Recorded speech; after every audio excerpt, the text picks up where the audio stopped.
तो देखो यार, ये आपका ज्योग्राफी का सेट नंबर 4 हो गया, ठीक है ना। 3 सेट हम करवा चुके हैं, उसका वीडियो आपको लास्ट में मिल जाएगा, ठीक है ना।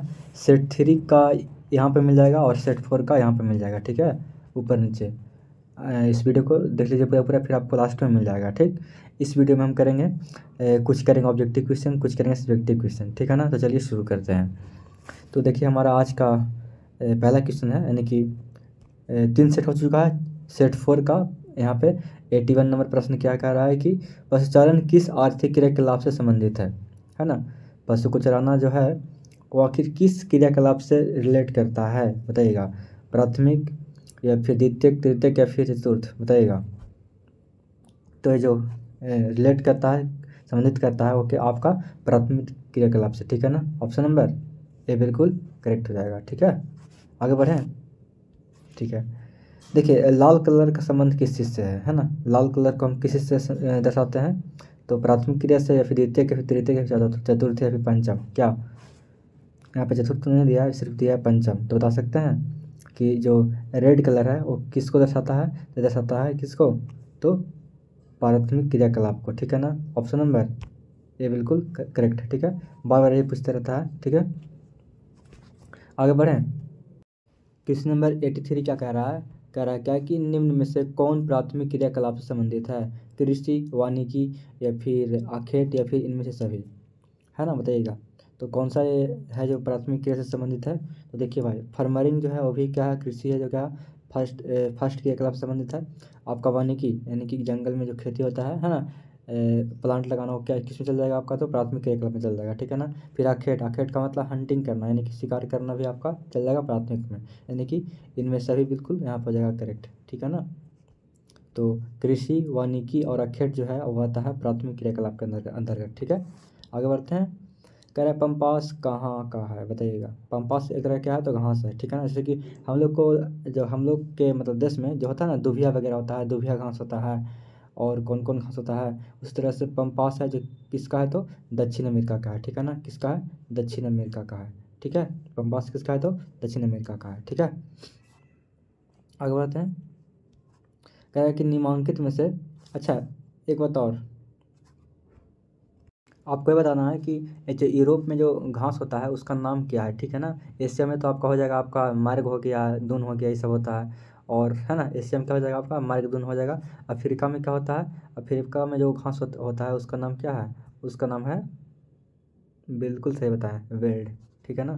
क्या नाम है, वेल्ड, ठीक है। आपको बताना है यूरोप के घास जो होता है, यूरोप में जो घास होता है उसके फील्ड को क्या कहते हैं, ठीक है ना। बताना है आपको कमेंट बॉक्स में। आगे क्या है कि निम्नलिखित में से किस प्रकार की खेती में अंगूर की खेती अत्यंत महत्वपूर्ण है, बताइएगा। तो जहाँ पे ज़्यादा जल हो, है ना, यानी कि भूमध्य सागर, ठीक है ना। ऑप्शन नंबर भी बिल्कुल सही है, ठीक है ना।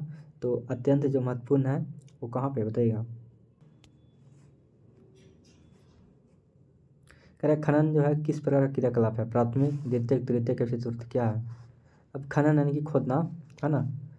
तो किस चीज़ का ये है, यानी कि माइनिंग कह सकते हैं इसको इंग्लिश में, माइनिंग, ठीक है ना। माइनिंग कह सकते हैं। तो माइनिंग आपका आता है फर्स्ट क्रियाकलाप में, ठीक है ना, यानी कि प्राथमिक में आता है, ठीक है। आगे बढ़ते हैं। कह रखा कि एशिया में मरुस्थलों में पाला जाता है क्या। अब मतलब कि एशिया के जो मरुस्थल वगैरह है, जैसे कि हमारा एशिया मतलब कहने का मतलब क्या चीज़, जैसे चीन हो गया, भारत हो गया, रूस हो गया, इस सब में जो जो मरुस्थल है, उस मरुस्थल में क्या क्या पाला जाता है, भेड़, बकरी, ऊँट या फिर इनमें से सभी। तो भाई हम लोग तो क्या करते हैं, सबसे पहली बात तो हम लोग नॉर्मली बकरी तो पालते ही हैं, है ना। भेड़ भी होता है, होता होगा, देखते होंगे आप। और ऊँट कहाँ है, तो राजस्थान की तरफ, जहाँ पर डिजर्ट वाला जो एरिया है ना, जो गर्म स्थान है, उस साइड में क्या होता है, आपका ऊँट होता है, यानी कि यहाँ पे तीनों हो जाएगा, ठीक है ना, यानी कि इनमें सभी, ठीक है। आगे बढ़ते हैं। कह रहा है कृषि कार्य को कौन सी दशा प्रभावित करता है, भौतिक, सामाजिक, आर्थिक, ऐसे इनमें से सभी। भाई कृषि कार्य को हर तरह से प्रभावित कर सकता है ना। भौतिक मतलब क्या, मतलब फिजिकली, अगर मान ग्रासहॉपर क्या है, एक तरह का कीड़ा है, ठीक है ना। तो भौतिक क्रियाकलाप से भी खराब कर सकता है। सामाजिक, है ना, सामाजिक मतलब कह सकते हैं कि सोसाइटी से क्या होता है, तो आप समझ सकते हैं कि मतलब कि मान लीजिए कि कोई दवा वो छिड़क दिया, कुछ और कर दिया, तो दिक्कत कर सकता है। आर्थिक तो जानते ही हैं, पैसा पूंजी नहीं रहेगा तो फिर दिक्कत होगा, है ना, कृषि वगैरह में, यानी कि इनमें सभी। ऑप्शन नंबर डी, ठीक है। आगे देखिए, मिश्रित कृषि में खेतों का आकार किस प्रकार का होता है बताइएगा। मिश्रित कृषि में कहने का मतलब कि एक ही खेत में, मतलब कि एक ही खेत में आपका गेहूँ भी हो गया, राई भी हो गया, है ना। राई यानी कि सरसों कहते हैं जिसको, है ना। और भी कुछ कुछ रोपती हैं, तो आपका मध्यम होता है, ठीक है ना। तो यानी कि मध्यम आकार का होता है खेत, है ना। आगे बढ़ते हैं। कह रहा है कौन सा मिश्रित कृषि की फसल नहीं है।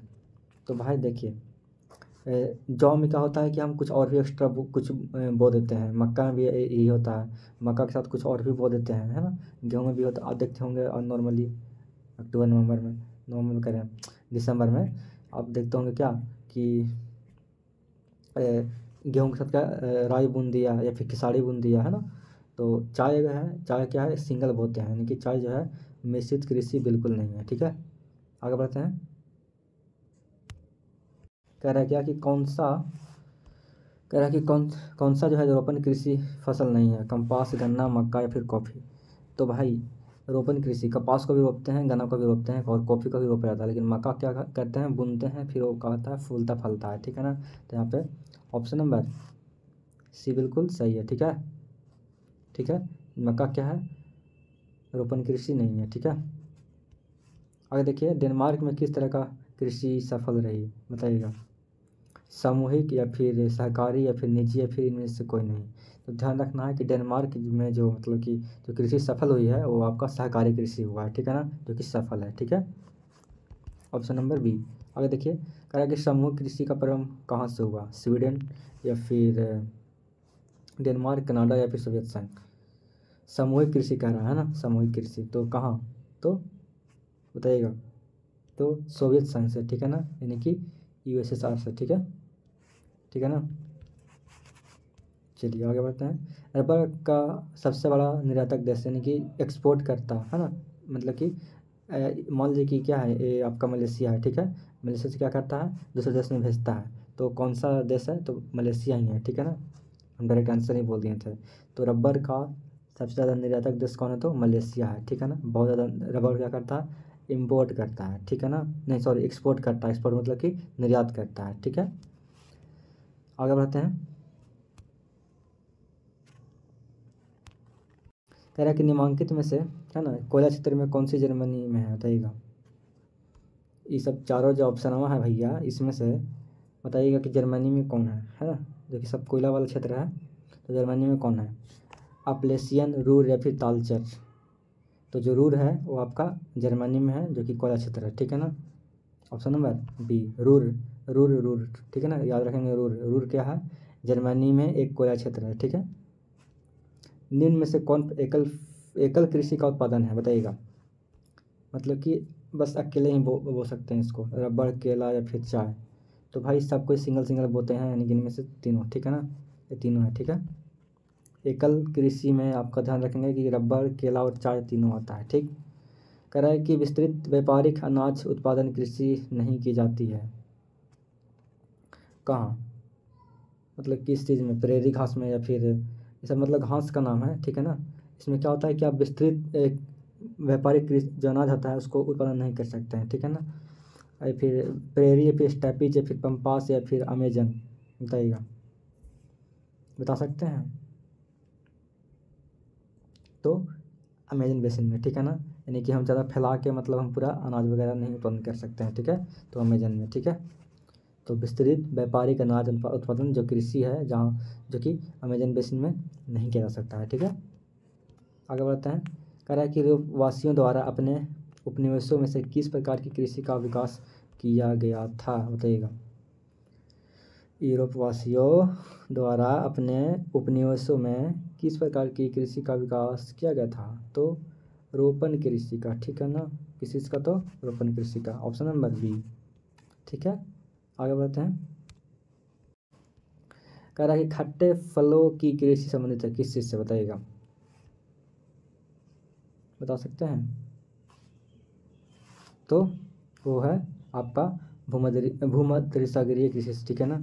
अब जस्ट यही क्वेश्चन है ना, जस्ट ऊपर रिपीट हुआ था कि अंगूर का खेती किस क्षेत्र में होता है। तो भूमध्य सागर वाला क्षेत्र में होता है, ठीक है ना।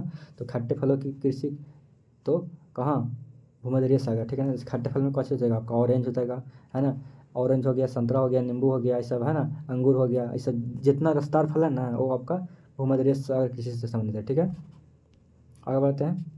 हॉर्टिकल्चर है, बहुत सिंपल क्वेश्चन है कि हॉर्टिकल्चर किसी से संबंधित है, तो भाई बताइएगा हॉर्टिकल्चर। ये तो क्वेश्चन एक और बताए थे, है ना, रिपीट हुआ था, मतलब कि सेट 1 या 2 में से। तो हॉर्टिकल्चर जो होता है फ्रूट और किस चीज़ से, वेजिटेबल से, यानी कि फल और सब्जी से। ठीक है ना, ऑप्शन नंबर डी बिल्कुल करेक्ट हो जाएगा यहाँ पे। तो हम यहाँ पे इतना ही रहने देते हैं। ठीक है ना, अगला वीडियो में क्या करेंगे, हम करेंगे यहाँ पे दीर्घ उत्तरीय प्रश्न। ठीक है ना, यानी कि सब्जेक्टिव क्वेश्चन करेंगे अगले वीडियो में। ठीक है ना, सेट 5 में कर लेंगे। ठीक, तो देखिए 4 सेट हो गया टोटल आपका ज्योग्राफी का। और मतलब कहने का मतलब कि आपको यहाँ पे जो दिख रहा है वीडियो, आपको दोनों देख लेना है। ठीक है ना, बैक कर करके। ठीक, तो मिलते हैं सेट 5 में। ठीक है ना, इस वीडियो में इतना ही।